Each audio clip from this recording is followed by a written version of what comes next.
నమస్తే and welcome to hit TV.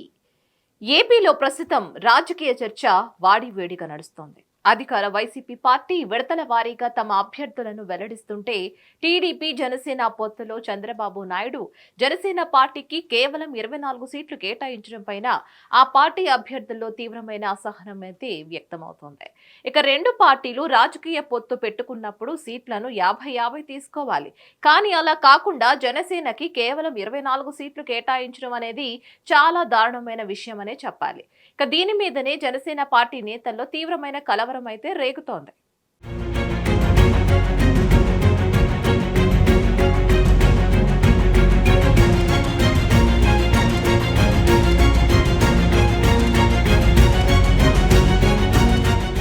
ఇక దీన్ని బట్టి చూస్తే అసలు పవన్ కళ్యాణ్ అజెండా ఏంటో కూడా ఎవరికీ అర్థం కావడం లేదు. ఆయన స్పీచ్లో మాట్లాడినంత పౌరుషం ఆయన తీసుకునే నిర్ణయాల్లో ఉండడం లేదు. పార్టీ క్యాడర్ను పెంచుకోవడంలో పవన్ కళ్యాణ్ దారుణంగా ఫెయిల్ అయ్యాడు. 10 సంవత్సరాల క్రితం జనసేనకి సేవ చేయాలనే ఉద్దేశంతో జనసేన పార్టీని పెట్టి తన రాజకీయ ఎంట్రీ ఇచ్చాడు. ఇక్కడి వరకు బానే ఉంది. 2014లో కొత్త రాష్ట్రం ఏర్పడింది కాబట్టి ఆ ఒక్కసారి చంద్రబాబుకి సపోర్ట్ చేసి గెలిపించడంలో తప్పు లేదు. కానీ ఇప్పుడు కూడా టీడీపీ పార్టీకి మద్దతు ఇవ్వాల్సిన అవసరం పవన్ కళ్యాణ్కి ఎందుకు వచ్చింది అని ఆ పార్టీ నేతల్లోనే అసహనం వ్యక్తమవుతోంది. మరి ఇలాంటి క్రమంలో పవన్ పెట్టిన జనసేన పార్టీకి ఒక గమ్యం అంటూ లేకుండా గాలివాటంలా ముందుకు వెళుతున్నట్లుగా తెలుస్తోంది.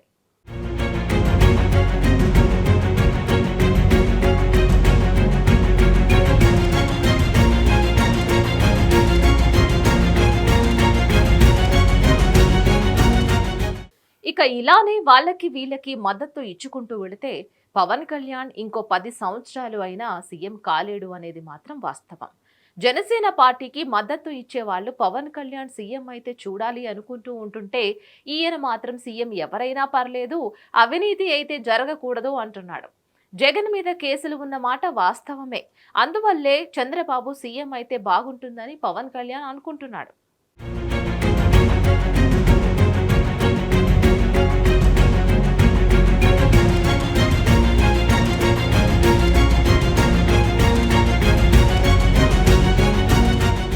వాళ్ళే సీఎంలు అయితే నువ్వు సీఎం అయ్యే అవకాశం ఎప్పుడు వస్తుంది?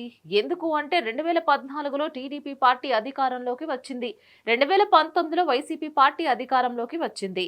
మరి జనసేన పార్టీ ఎప్పుడు అధికారంలోకి వస్తుంది అనేది మాత్రం ఒక పెద్ద క్వశ్చన్ మార్క్ గానే మిగులుతుంది. పవన్ అనుకునేది ఏంటి అంటే జగన్ అవినీతి పరుడు అధికారంలో ఉంటే జనాలని హింసిస్తాడు అనే ఉద్దేశంతో ఆయన్ని గద్దెదించాలని చూస్తున్నాడు. ఇక దానికోసమే ఓట్లు చీలిపోకుండా టీడీపీకి మద్దతు ఇస్తున్నాడు. ఇక దీనివల్ల పవన్ కళ్యాణ్కు వచ్చేది ఏమీ లేదు. కానీ టీడీపీకి మాత్రం ఇది చాలా ప్లస్ అవుతుంది. నిజానికి ఓట్లు చీలితే చీలినివ్వండి, ఎవరు గెలుస్తారో వాళ్ళని గెలవనివ్వండి. అలాంటప్పుడే జనాలకి నీ వాల్యూ తెలుస్తుంది. అలాగే అభ్యర్థులకు కూడా నీ మీద రెస్పెక్ట్ పెరుగుతుంది. ఇలా వాళ్లకు నువ్వు కావాలి అనుకున్నప్పుడు నువ్వు వద్దన్నా జనాలే నిన్నే ఎన్నుకుంటున్నారు. ఇక జనం హితం కోరడంలో తప్పు లేదు. కానీ నీ ఎజెండాను మర్చిపోయి ఒకరి సంకన చేరడం అనేది ఎప్పటికైనా జనసేన పార్టీకి దెబ్బపడే అంశం అనే చెప్పాలి. గట్టిగా కొడితే టీడీపీకి చంద్రబాబు నాయుడు ఈ ఒక్కసారి మాత్రమే అధికారం వహిస్తాడు. ఇక ఆ తర్వాత టీడీపీని ముందుకు తీసుకువెళ్లే నాయకుడు ఎవరో వాళ్ళకి కూడా అర్థం కావడం లేదు.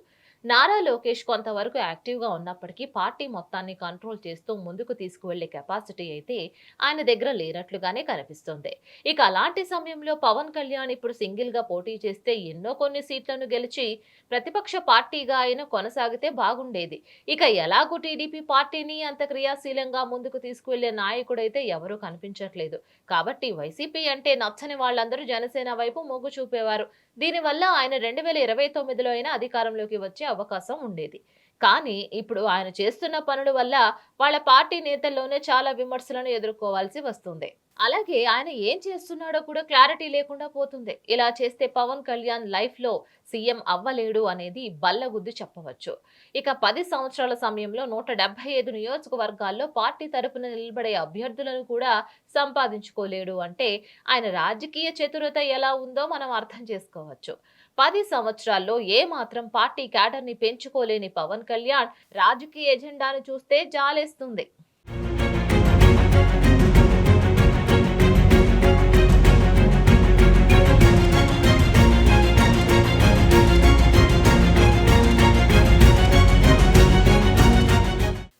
ఇలా చేస్తే ఆయన ఎప్పటికీ సీఎం అవుతాడు? పవన్ కళ్యాణ్ నిజాయితీగా పాలిటిక్స్ చేయాలని అనుకుంటున్నాడు, దానిలో తప్పు లేదు. కానీ మనం ఎలా అధికారంలోకి రావాలని అనేది కూడా ఆలోచించుకోవాలి. అలా చేయకపోతే మనం ఎంత నిజాయితీగా ఉన్నా జనాలు మనకి ఓటు వేసే పరిస్థితి అయితే లేదు. కాబట్టి ఇప్పటికైనా ఆయన రాజకీయ ఎజెండాను మార్చుకొని ముందుకు సాగితే బాగుంటుంది. లేకపోతే మాత్రం పవన్ కళ్యాణ్కి రాజకీయంగా ఎదిగే అవకాశం అయితే ఉండదు.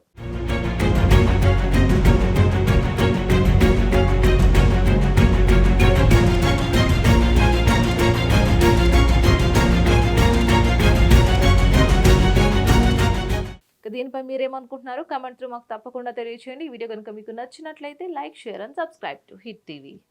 సమస్య లేని ఇల్లు ఉండదు, పరిష్కారం లేని సమస్య ఉండదు. బంధాలు గొప్పవి, బాధలు చిన్నవి. మీ సమస్యని మేము పరిష్కరిస్తాం. రండి మాట్లాడుకుందాం.